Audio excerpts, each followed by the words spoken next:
નમસ્કાર મારા દોસ્તો, ભક્તિમાર્ગ ચેનલમાં આપ સર્વેનું હાર્દિક સ્વાગત છે.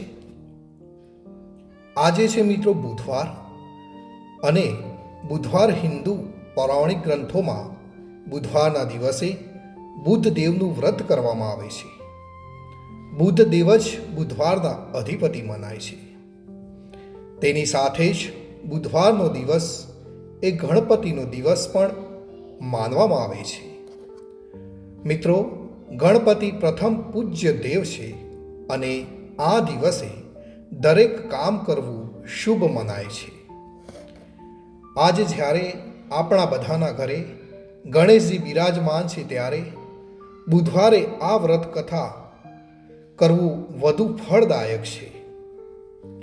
આજના આ વિડીયોમાં આપણે જાણીશું કે બુધદેવના વ્રતની કથા અને પૂજા અર્ચના આપણે કેવી રીતે કરવી જોઈએ.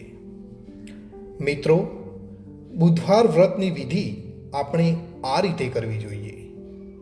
બુધવારનું વ્રત ગ્રહ શાંતિ માટે સૌથી વધારે અસરકારક મનાય છે.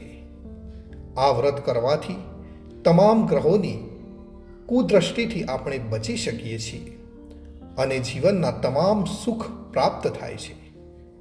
આ વ્રતમાં લીલી વસ્તુઓનો ઉપયોગ કરવો ખૂબ જ શ્રેષ્ઠ મનાય છે. આ વ્રતમાં દિવસે કે રાત્રે એક જ વાર ભોજન કરવું જોઈએ. વ્રતના અંતમાં ભગવાન શંકરની આપણે ધૂપ, બીલીપત્ર વગેરેથી પૂજા કરવી જોઈએ, અને પૂજા પછી બુધવારની વાર્તા જરૂરથી આપણે સાંભળવી કાં તો વાંચવી જોઈએ. સામાન્ય રીતે બુધવારના દિવસે કોઈ પણ કામ ભગવાન ગણેશજીનું નામ લઈને અને વિઘ્ન કરતા તમારા તમામ વિઘ્નોને દૂર કરશે તે આશાએ શરૂ કરવું જોઈએ. ભગવાન બુદ્ધદેવ પણ આપણા આ વ્રત કરનારની દરેક મુશ્કેલીઓ સામે રક્ષા કરે છે અને તેને સર્વ સુખ પ્રદાન કરે છે. આ કથાને સાંભળનાર અને વાંચનારને બુધવારે બહાર જવા કે પ્રવાસ પર કોઈ દોષ નથી નડતો. હા, પણ એટલું જરૂર યાદ રાખવું કે કથા બાદ આરતી કરી પ્રસાદ લીધા બાદ જ ઘરેથી નીકળવું જોઈએ. તો પછી પ્રવાસમાં આપણને કોઈ પણ મુશ્કેલી આવશે નહીં. ભગવાન બુદ્ધદેવ પોતાના ભક્તોની દરેક રીતે રક્ષા કરે છે. તો હવે આપણે આજે મિત્રો સાંભળીશું બુધવારની વ્રત કથા. મિત્રો, વાર્તા શરૂ કરતા પહેલાં આપ સર્વેને મારી નમ્ર અપીલ છે કે જો તમે ચેનલ ઉપર નવા છો તો ચેનલને મારી એક વિનંતીથી સબસ્ક્રાઈબ કરતા જજો. મિત્રો, એક વખતની વાત છે. એક વ્યક્તિ પોતાની પત્નીને લઈ પોતાના સાસરે જઈ રહ્યો હતો. ત્યાં થોડા દિવસો રહ્યા બાદ તેને પોતાના સાસુ સસરાને પત્નીને વિદાય આપવા માટે કહ્યું.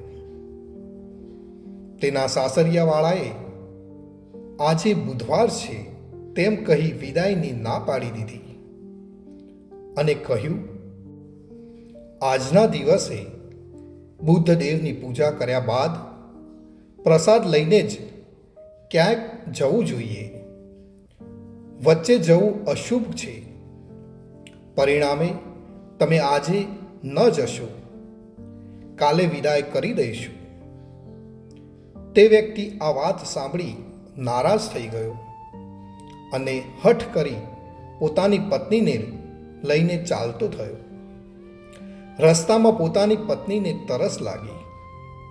તે વ્યક્તિ પોતાની પત્નીને રથમાં મૂકી પોતે પાણી લેવા ગયો.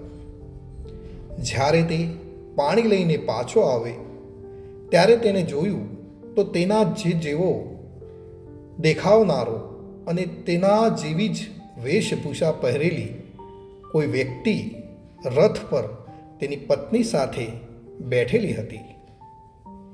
આ જોતાની સાથે જ બંને વચ્ચે ઝઘડો થયો.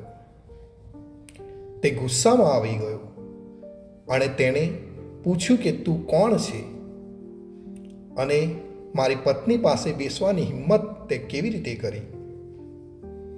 બીજો વ્યક્તિ બોલ્યો કે હું મારી પત્ની સાથે બેઠો છું. હું તેને હમણાં જ વિદાય કરીને લાવ્યો છું. આ વાતે બંને વચ્ચે લડાઈ શરૂ થઈ ગઈ અને આ જ સમયે રાજાના સૈનિકો ત્યાંથી નીકળતા હતા અને આ બંનેને ઝઘડતા જોઈને બંનેને રાજાના સૈનિકો પકડીને રાજ દરબારમાં લઈ ગયા. તમામ વાત જાણી તેમને તેની પત્નીને પૂછ્યું કે તમારો સાચો પતિ કોણ છે? ત્યારે પત્ની પણ ચૂપ થઈ ગઈ અને તેણે પણ કંઈ જ સમજાતું નહોતું. આ વિચિત્ર સ્થિતિને જોઈને તે વ્યક્તિ હેરાન થઈ ઈશ્વરને પોકારવા લાગી કે આ લીલા સામે મારી રક્ષા કરો.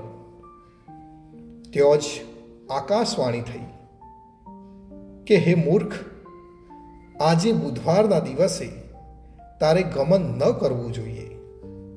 તને બધાએ રોક્યો પણ તે કોઈની વાત માની નહીં, જેથી ભગવાન બુદ્ધ તારાથી રિસાઈ ગયા છે. આ બધી રાસલીલા તેમની જ રચેલી છે. આકાશવાણી સાંભળી તે વ્યક્તિએ તરત જ બુદ્ધદેવની માફી માંગી અને વ્રતને સંકલ્પ કર્યો. તેની સાથે જ બીજો વ્યક્તિ ગાયબ થઈ ગયો.